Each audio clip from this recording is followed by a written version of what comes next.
सबसे बड़ा चोर कौन है हम लोगों के अंदर में? ये मन है।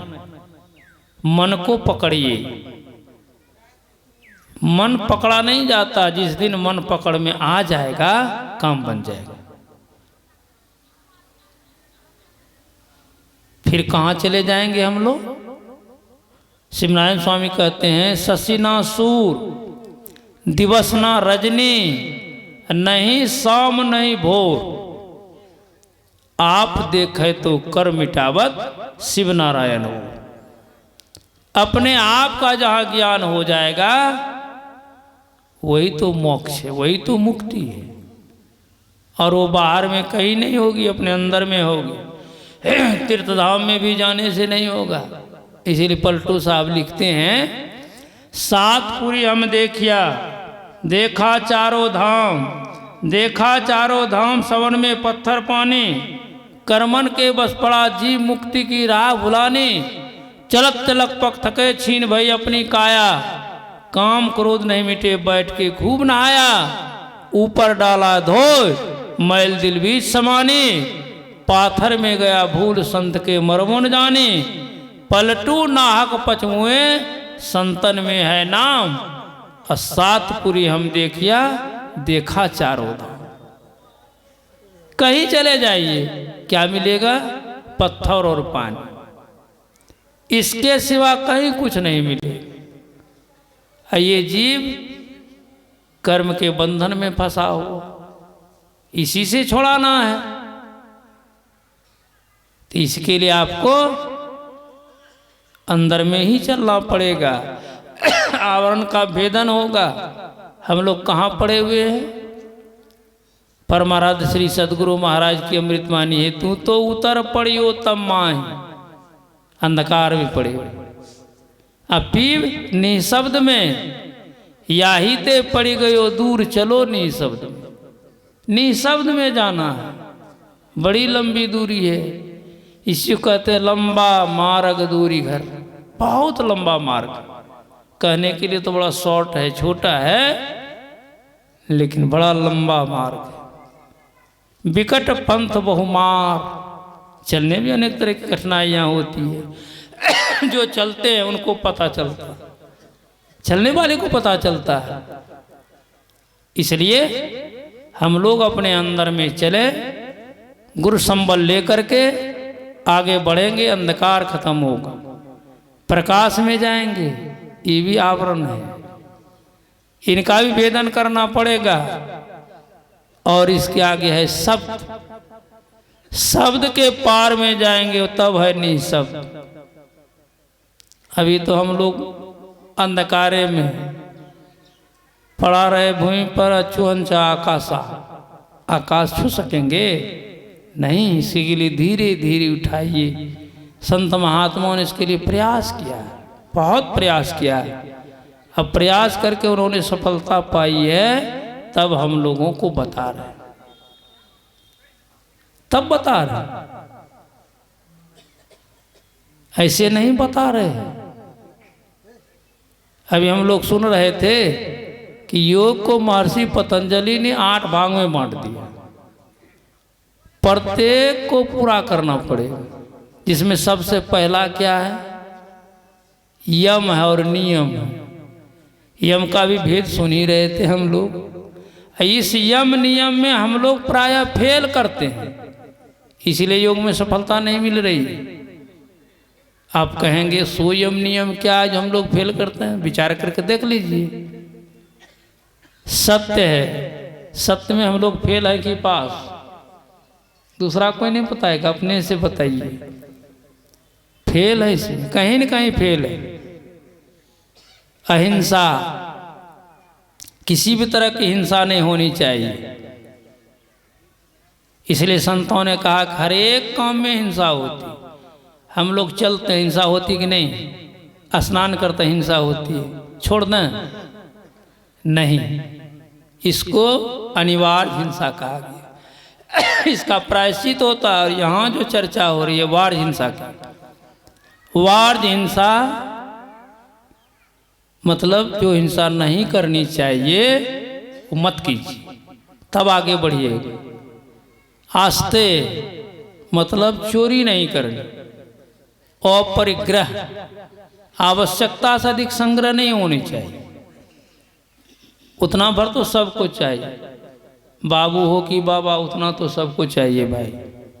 इसीलिए कबीर साहब ने लिखा, साईं इतना दीजिए जामे कुटुंब समाए, अब मैं भी भूखा न रहूं साधु न भूखा जाए, लेकिन आवश्यकता से अधिक नहीं। और असली बात है ब्रह्मचर्य का पालन। जब तक ब्रह्मचर्य का पालन नहीं होगा तो हम लोगों के अंदर में वो ब्रह्म ज्योति नहीं प्रकट होगा। इसी को कबीर साहब लिखते हैं, पानी में आग लागे तीनों लोग सूझे का मतलब, पानी मतलब जो ब्रह्मचर्य की रक्षा करता है उसके अंदर में ब्रह्माग्नि प्रकट होती है। जिनको प्रकाश होता है तीनों लोग सूझने लगता है। फिर नियम भी है, शौच कहते हैं पवित्रता को। केवल बाह्य पवित्रता ही नहीं चाहिए, बाह्य पवित्रता भी चाहिए।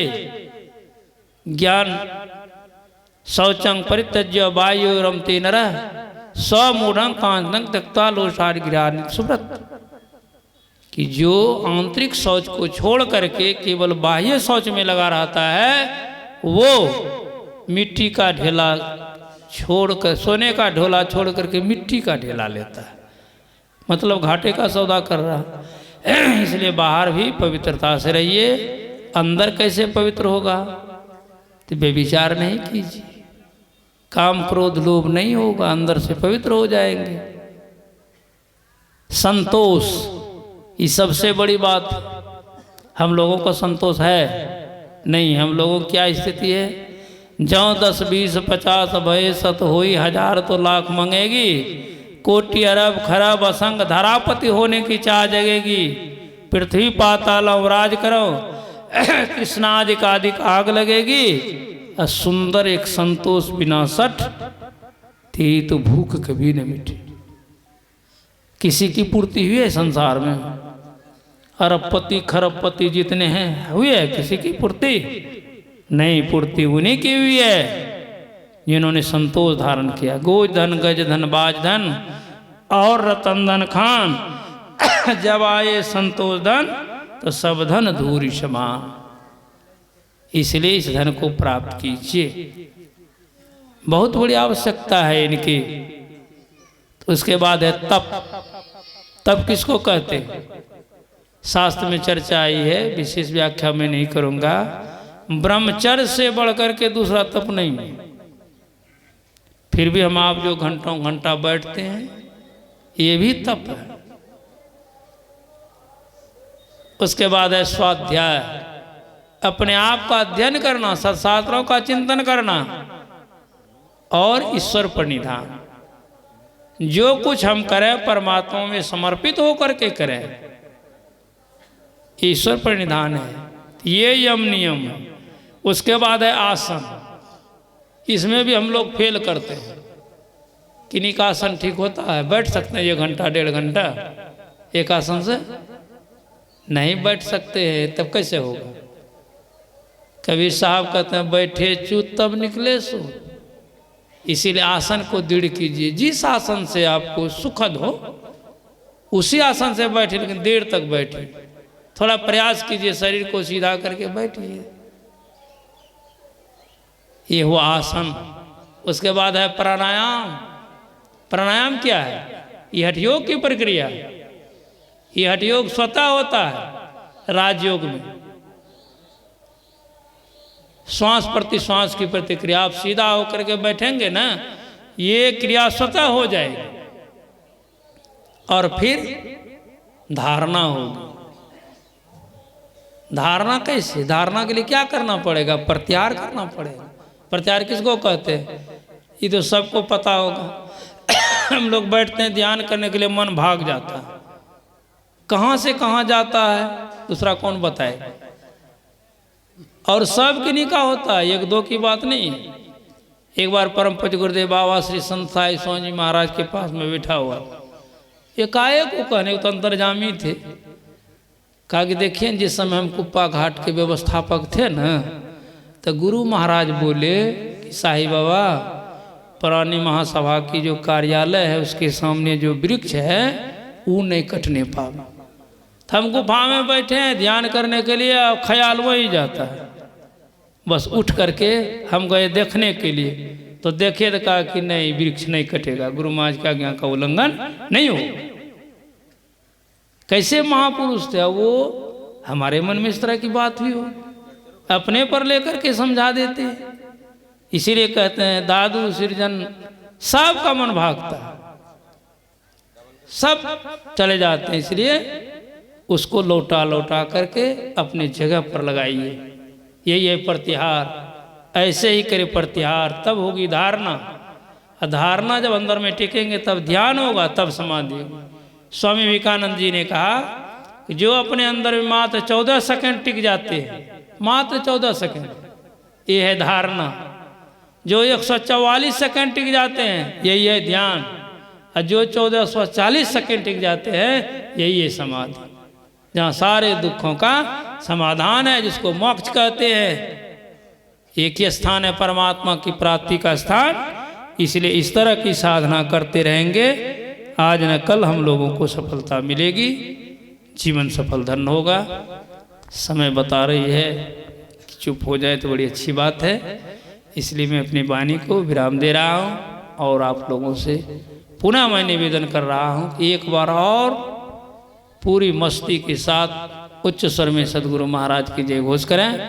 बोलिए श्री सदगुरु महाराज की।